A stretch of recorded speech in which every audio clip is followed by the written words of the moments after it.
Assalamualaikum warahmatullahi wabarakatuh. Bismillah, alhamdulillah, wassalatu wassalamu ala rasulillah Sayyidina Muhammad bin Abdillah wa ala alihi wa sahbihi wa man iqtada bihudah. Wa ba'du. Teman-teman sekalian, kita bertemu kembali di acara kajian keislaman.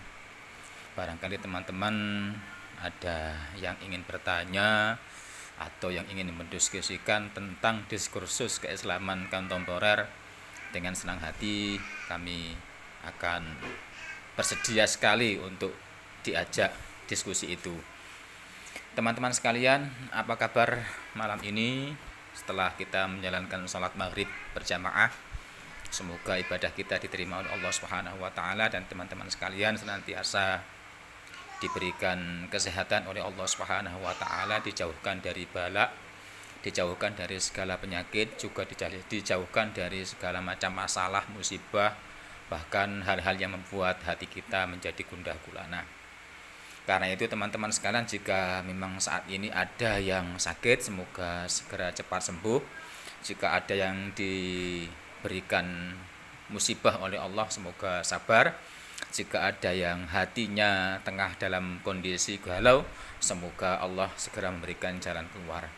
Yakinlah sahabat-sahabat sekalian, teman-teman sekalian, bahwa tidak ada ujian kecuali Allah sesungguhnya ingin mencintai kita semua. Innallaha idza ahabba 'abdan ibtalahu. Sesungguhnya jika Allah ingin mencintai seorang hamba, ia akan mengujinya terlebih dahulu. Makanya sesungguhnya ujian itu adalah proses mendapatkan cinta dari Allah Subhanahu wa taala. Tidak ada cinta yang paling kita dambakan, tidak ada cinta yang paling kita inginkan kecuali cinta Allah kepada kita sekalian. Karena dengan cinta Allah kepada kita, insya Allah segala hal baik yang bersangkutan dengan kehidupan di dunia maupun yang bersangkutan dengan kehidupan akhirat, insya Allah akan diberikan kemudahan oleh Allah Subhanahu wa taala. Teman-teman sekalian, terkait dengan masalah ujian, seperti yang kita ketahui saat ini, Indonesia khususnya tengah dilanda wabah pandemi COVID-19. Terhitung sudah 1.000 lebih yang terpapar virus yang sangat menghebohkan ini. Kalau kita bertanya, kenapa Allah memberikan ujian seperti ini? Maka jawabannya adalah kembali kepada diri kita masing-masing. Barangkali selama ini kita semua sudah banyak lupa kepada Allah Subhanahu wa taala.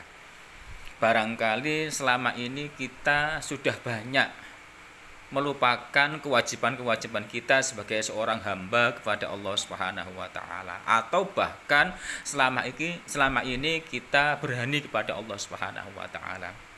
Sadar atau tidak, dosa-dosa kita ini sangat banyak. Abu Nuwas atau yang dikenal dengan Abu Nawas dalam kitab Nuzhatul Jullas fi Nawadir Abi Nuwas itu pernah menyebut bahwa dosa kita ini mislu a'dadir rimali, seumpama hitungan pasir, karena begitu banyaknya. Setiap hari pasti kita melakukan dosa, entah itu yang bernama menggunjing, mengumpat, menyakiti hati orang lain, atau apapun namanya itu. Nah, karena kita banyak melakukan dosa, belum lagi dosa-dosa yang yang merugikan banyak orang, seperti korupsi, seperti merampas hak orang lain, seperti misalnya tidak baik dengan tetangga dan lain sebagainya. Itu adalah salah satu bukti bahwa kita dalam satu hari pasti melakukan dosa. Nah, karena dosa kita ini setumpuk, teman-teman sekalian, bisa jadi Allah menurunkan ujian seperti ini tidak lain dan tidak bukan agar kita kembali tersadar, kita kembali taubat kepada Allah Subhanahu wa taala. Jadi Ibaratnya begitu, seperti kita mengingatkan anak kita gitu loh. Ketika dia salah kita ingatkan gitu. Dengan misalnya sesekali kita mengancam dia, kalau kamu tidak kembali belajar maka HP-mu akan ayah rebut misalnya. Allah memberikan ujian seperti ini tidak lain dan tidak bukan agar kita kembali kepada Allah. Fafirru inallah, maka larilah kalian semuanya kepada Allah Subhanahu wa taala. Nah, disinilah pentingnya istighfar teman-teman sekalian. Ketika kita sudah bergelimang dosa, apalagi dosa-dosa yang tingkat berat, dosa berzina, dosa minuman keras dan lain sebagainya, maka tobat adalah solusi yang paling mujarab. Membaca istighfar dan berusaha berjanji untuk tidak mengulang kembali adalah solusi yang paling baik. Allah Subhanahu wa taala pernah menyatakan dalam sebuah ayat dalam surat At-Tahrim, A'udzubillahi minasyaitonirrajim, bismillahirrahmanirrahim. Ya ayyuhalladzina amanu tubu inallahi taubatan nasuha. Wahai orang-orang yang beriman, tubuh, bertaubatlah kalian semuanya kepada Allah dengan taubat yang nasuha. Nasuha dalam arti kita berjanji untuk tidak mengulang kembali dosa itu. Saya pernah membaca buku yang sangat luar biasa. Buku itu berjudul Jangan Kau Berbuat Dosa Kembali Setelah Kamu Bertobat. Ya. Jadi orang yang sudah bertobat atau kita kalau sudah bertobat, maka jangan kita ulang kembali dosa itu. Percuma teman-teman sekalian. Justru kembali maksiat akan menghancurkan tobat kita.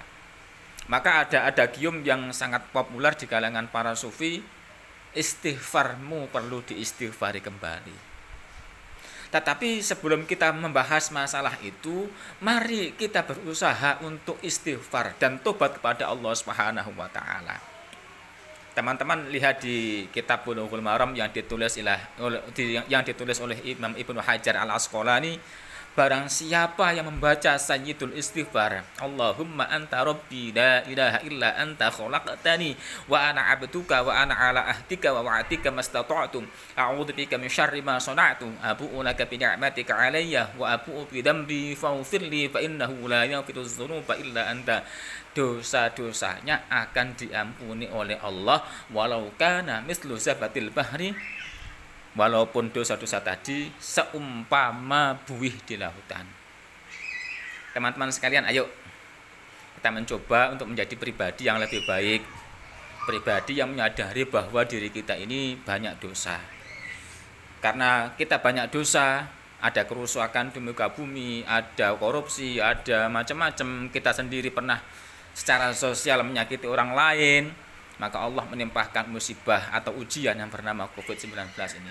Maka mari kita hadapi ujian ini dengan taubat kepada Allah Subhanahu wa taala.